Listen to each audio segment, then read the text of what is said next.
Olá, muito bom dia, seja bem-vindo ao Rede Família Esporte, primeira edição, trazendo as principais notícias esportivas desta segunda-feira. E segunda-feira, feliz por torcedor palmeirense, até porque ontem o time conquistou o campeonato de 2016, o Palmeiras que é campeão brasileiro de 2016. Um grande abraço ao pessoal, ao torcedor ontem, que esteve na expectativa, ficou durante todos esses meses nessa expectativa e finalmente, né, com toda essa situação que teve, o torcedor estava meio apreensivo ontem, precisava de um empate apenas contra a Chapecoense. Por sorte também a Chapecoense acabou classificando no meio de semana para a final da Sul-Americana e mandou para São Paulo ontem um time totalmente reserva, um time misto, né? E acabou facilitando as coisas, mas o Palmeiras não quis nem saber disso e acabou fazendo 1-0 que deu o título, mesmo com os resultados adversos, mesmo que não vencesse ontem, com o tropeço do Santos. Mesmo assim, o Palmeiras se sagrou campeão brasileiro. Então, parabéns a toda a nação, a coletividade palmeirense que conquistou esse título. Mas antes, vamos falar de Série B do Campeonato Brasileiro. Na tela, os resultados desse final de semana. Série B que foi a última rodada, 38ª rodada do Brasileiro. Da Série B, vamos ver os times que ascenderam à Série A e os times que foram rebaixados. Goiás 2, Sampaio Corrêa 1, Paraná 0, Tupi 2, Paysandu 1, Criciúma 2, Náutico 0, Oeste 2. Assisti esse jogo do Náutico contra o Oeste. O Náutico estava com a faca e o queijo na mão, só precisava de uma vitória simples em casa para poder ter o acesso e aí passaria o Bahia, mas acabou perdendo dentro de casa para o Oeste, que estava escapando do rebaixamento. Torcida se revoltando contra os jogadores, contra a diretoria, uma situação complicada do Náutico. CRB 3, Luverdense 0. Virando a página, nós vamos ter Bragantino 0, Londrina 1. Bragantino que se despede da Série B, vai para a Série C do Campeonato Brasileiro com uma derrota em casa. Vasco 2, Ceará 1. Né? O Ceará saiu vencendo por 1-0 e depois no segundo tempo o Vasco conseguiu a vitória. Resultado esse que deu acesso, garantiu o acesso do Vasco à elite, o retorno do Vasco à elite do Brasileiro. Atlético Goianiense 2, Bahia 1. Mesmo com a derrota, o Bahia ascendeu, né? Subiu de divisão. Voltou à Série A. Joinville 4, Vila Nova 2, Avaí 1, Brasil de Pelotas 1. Com esse empate também o Avaí garantiu-se de volta à Série A do Campeonato Brasileiro. Após 38 rodadas, encerrando então essa Série B do Campeonato Brasileiro, a classificação ficou a seguinte: líder do campeonato e campeão, o Atlético Goianiense com 76 pontos. O Avaí é vice-líder com 66, Vasco com 65 e Bahia com 63. Esses quatro voltaram à Série A do Campeonato Brasileiro. Náutico e Londrina ficaram com 60, CRB 58, Criciúma 56, Luverdense 55, Ceará 54. Na 11ª colocação, Brasil de Pelotas também 54, Vila Nova 53, Goiás 50, Paysandu 49, Paraná 41 e Oeste fora do rebaixamento 41. Os que caíram: Joinville 40, Tupi 33, Bragantino 32 e Sampaio Corrêa com 27 pontos ganhos. Então, ano que vem nós vamos ter apenas um paulista, né, que é o Guarani de Campinas, né? Nós tínhamos aí 2, acabaram caindo, inclusive o Bragantino era um deles, acabou caindo e o Guarani acabou ascendendo, né, a Série B do Campeonato Brasileiro. Por isso mesmo, nós teremos aí um paulista representando o estado de São Paulo no Campeonato Brasileiro do ano que vem. Vamos falar de Série A do Brasileirão, resultados na tela. 37ª rodada, penúltima rodada do Campeonato Brasileiro, já definindo quem são aqueles que vão para os 6 que vão para a Libertadores de América e os 4 que vão ser rebaixados à Série B do Campeonato Brasileiro. Botafogo 1, Ponte Preta 0, América 2, Sport 2, Corinthians 0, Atlético Paranaense 0. Esses jogos foram os jogos de sábado. Flamengo 2, Santos 0, jogos do domingo. Palmeiras 1, Chapecoense 0. Virando a página, nós vamos ter Atlético Mineiro 1, São Paulo 2, Internacional 1, Cruzeiro 0, Figueirense 1, Fluminense 0, Santa Cruz 5, Grêmio 1. O Grêmio que jogou com o time reserva, mas não pode, mesmo com o time reserva, tomar 5 do rebaixado Santa Cruz. 5-1 para o Santa Cruz e logo mais às 8 horas da noite, Coritiba e Vitória se enfrentam.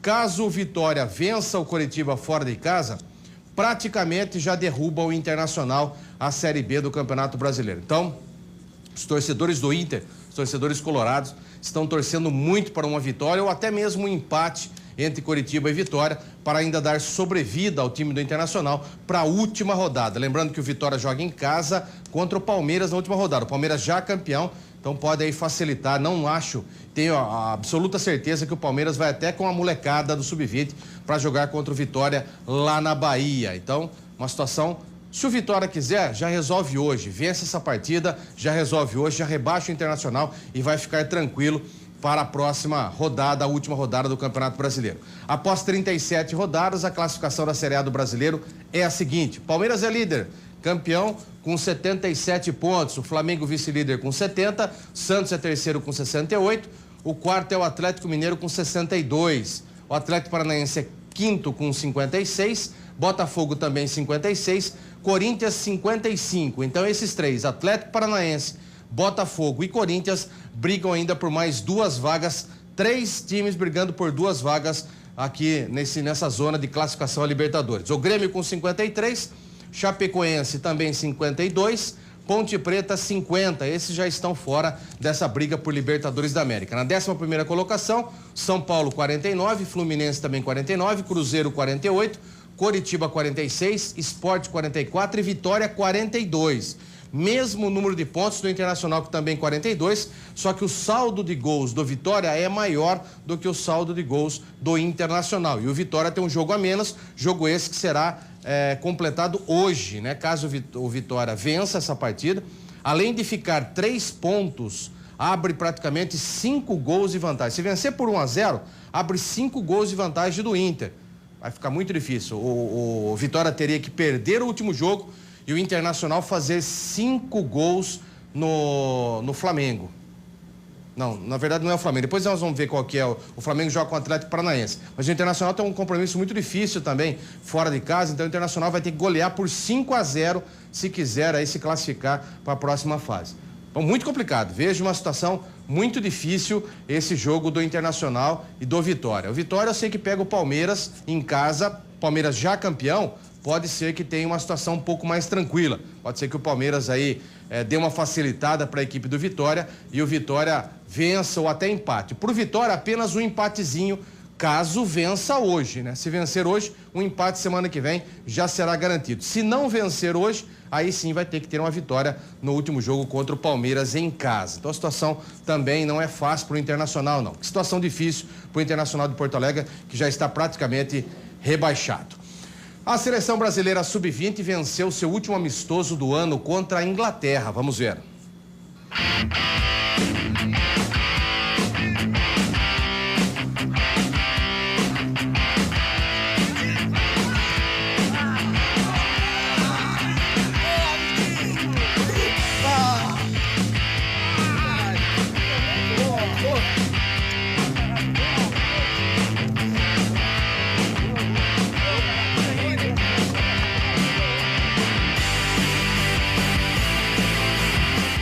Eu acho que foi sensacional. A gente fecha esse ano com 2 bons amistosos. Jogar contra a Inglaterra, uma escola dificílima. E a gente fica muito feliz hoje de fazer parte de uma nova construção.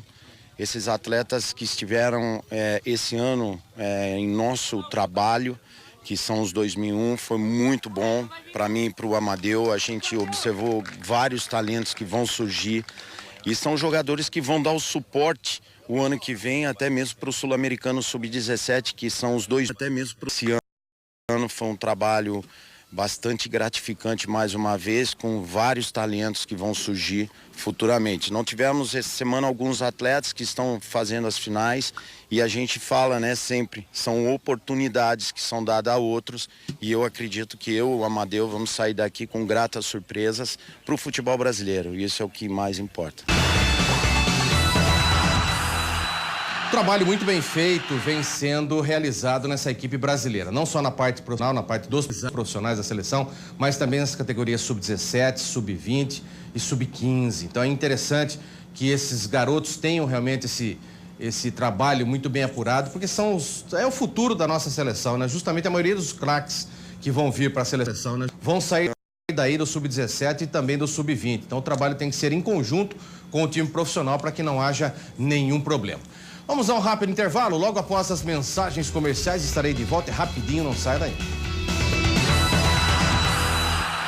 De volta com Rede Família Esporte, o Palmeiras fez a lição de casa. Venceu a Chapecoense e se sagrou campeão brasileiro de 2016. Veja. O melhor futebol do Brasil se veste de verde e branco e o pódio é o lugar de honra para quem fez uma campanha irrepreensível, com 23 vitórias, 8 empates e apenas 6 derrotas.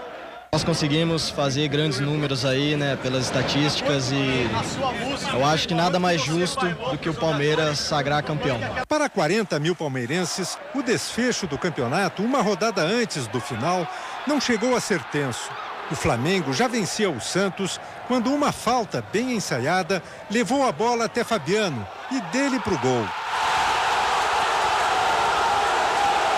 Foi um pouquinho de sorte ali de cobertura, mas o importante é que a bola foi no fundo das redes e a gente podia comemorar com meus companheiros esse gol tão importante. O Palmeiras foi sempre melhor do que a Chapecoense, mas Gabriel Jesus, que vai jogar na Inglaterra no ano que vem, não se despediu com gol. E nem foi preciso. O Palmeiras administrou a vantagem, não correu riscos e teve tempo para fazer uma bela homenagem a Fernando Praz. O goleiro, que se machucou quando treinava na seleção para os Jogos Olímpicos, substituiu Jailson no fim do jogo. A partida terminou e a arena explodiu. Volta olímpica com a taça. Volta olímpica com Gabriel Jesus nos ombros de Fernando Praz. O jejum de títulos do Campeonato Brasileiro finalmente acabou. Depois de 22 anos de espera, o Palmeiras pode botar a faixa de campeão no peito. Cuca nem precisou chegar ao vestiário para tomar banho. Água fria, presente dos jogadores. E da arena para as ruas. Os campeões saíram da Avenida Paulista em desfile num trio elétrico. A celebração, com milhares de torcedores, invadiu a noite de São Paulo.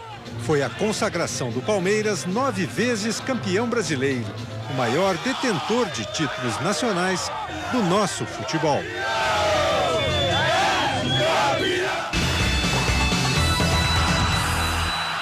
Há muita gente que contesta os 9 títulos. Na verdade, se for pensar bem, tem muita gente que fala que não é 9 títulos, né? Mas aí é uma questão de conta, a questão da CBF, é uma questão das pessoas falarem se é ou não. Eu não vou entrar em polêmica com relação a isso. O importante é que os palmeirenses hoje estão contentes e comemorando esse título brasileiro após 22 anos de muitas glórias, né? E o Palmeiras faltava realmente esse título de campeão brasileiro, acabou conquistando ontem. Então, parabéns a toda a coletividade palmeirense que fez um bom jogo. Não foi o jogo dos sonhos do Palmeiras, mas foi um jogo que praticamente não sofreu riscos, né? Até porque a equipe não era aquela que nós achávamos que ia jogar, né? 9 dos 11 jogadores que estavam presentes da Chapecoense eram jogadores reservas.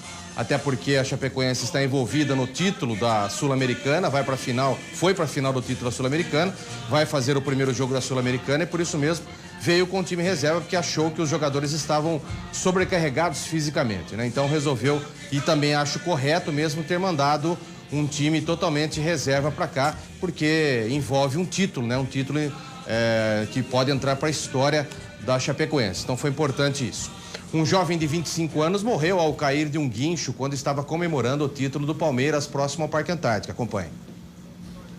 O torcedor morreu numa esquina perto do estádio do Palmeiras. Leonardo Guimarães Medeiros Passos, de 25 anos, caiu de cima de um guincho e bateu a cabeça no asfalto. Ele sofreu traumatismo craniano. Os parentes e amigos não quiseram gravar a entrevista. Leonardo foi trazido aqui para o Hospital das Clínicas no centro de São Paulo.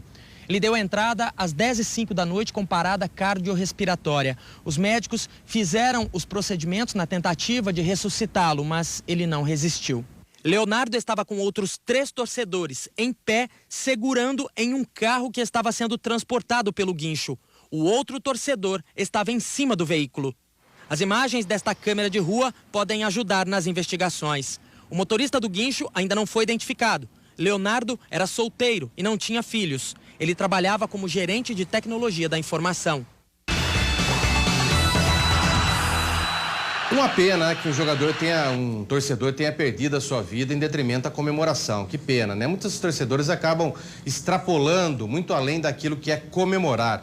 E isso acaba acontecendo, né? Onde já se viu comemorar em cima de um carro cegonha, né? De um guincho. Não dá para acontecer isso, né? É brincadeira, é procurar realmente a morte. Infelizmente, esse torcedor acabou caindo lá de cima, vindo a bater com a cabeça no chão, foi socorrido, mas acabou já chegando no hospital, já com traumatismo craniano, e aí não aguentou os ferimentos e acabou morrendo. Infelizmente, a gente não queria dar essa notícia hoje da morte de um torcedor, mas infelizmente estamos dando essa notícia que sirva de exemplo para outros torcedores que comemoram com tranquilidade, né? Não cometa excessos, porque isso pode causar realmente casos seríssimos. Flamengo e Santos fizeram um jogo movimentado no Maracanã. Melhor para o rubro-negro, que venceu e assumiu a vice-liderança. Acompanhe. Antes da bola rolar, abraços de Diego nos companheiros do ex-clube. Essa foi a primeira vez que o jogador enfrentou o Santos desde que saiu em 2004. Mas o clima de amizade terminou logo no primeiro lance, quando Diego faz a jogada que quase acabou no primeiro gol do Flamengo. Quem chegou mesmo para esfriar os ânimos da torcida do Santos foi Guerreiro, que abriu o placar. E o Flamengo quase marcou o segundo nessa bobeada do goleiro Vanderlei,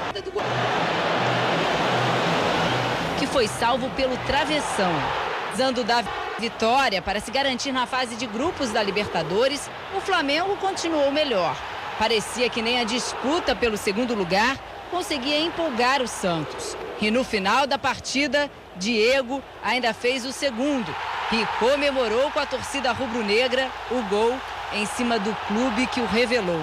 Flamengo 2, Santos 0. Não está definido o campeonato, teremos ainda uma rodada em disputa e nós vamos brigar até o último momento pela melhor colocação possível. Eu acho que a gente merecia esse terminar com essa vaga direta na Libertadores. Logicamente que a gente tem a possibilidade de vencer o Atlético Paranaense e conquistar o segundo lugar. Não foi o jogo que o torcedor santista gostaria, né? Eu achei que o Santos entrou muito mole para essa partida. O Flamengo entrou muito mais querendo essa segunda colocação do que o Santos. Eu acho que o Santos, imaginando já que o Palmeiras fosse campeão, entrou um tanto quanto desatento a essa partida. A defesa extremamente desatenta, falhando bastante. Olha só o goleiro do Santos numa saída em falso como deu. Onde há muitas falhas, dificilmente você consegue vencer. E foi o que aconteceu com o Santos. As maiores chances foram do Flamengo, e o Flamengo só não fez mais por falta de pontaria dos jogadores da equipe do Flamengo. Uma pena, né? Porque o Santos tinha tudo para conquistar essa vitória e se aproximar um pouco mais do Palmeiras. Vai ter que vencer em casa, não é um trabalho difícil vencer o América, mas como o Flamengo tem essa possibilidade de jogar contra o Atlético Paranaense fora de casa, vai ter que fazer de tudo se quiser permanecer aí entre os 4 melhores, ou na segunda colocação, que é muito importante, até porque 3.700.000 reais a mais nos cofres do segundo colocado do Brasileirão. Jogando em casa, o Timão não conseguiu vencer o Atlético Paranaense e permaneceu fora do G6 da Libertadores. Após o jogo, o técnico Oswaldo de Oliveira falou em coletiva. Acompanhe. Uma boa partida, criamos muitas oportunidades. Sofremos as circunstâncias do campeonato, né? Há 2 jogos de terminar, o Atlético jogou para uma situação que ele criou o ano inteiro.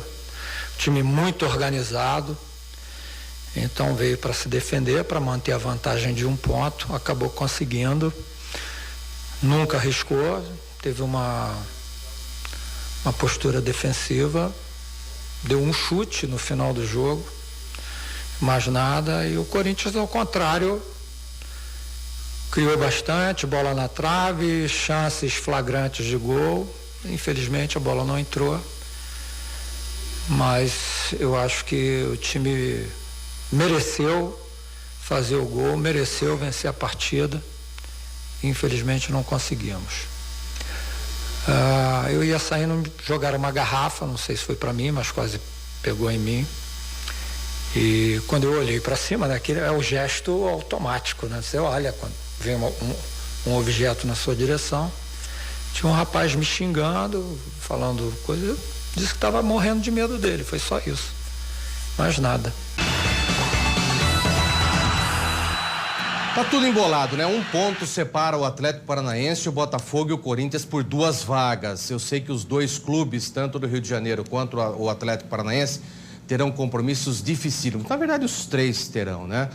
Agora os dois jogam fora de casa e somente o Atlético Paranaense joga em casa, mas joga contra um Flamengo querendo ser vice-campeão brasileiro. Então são 3 jogos que vão ser decididos.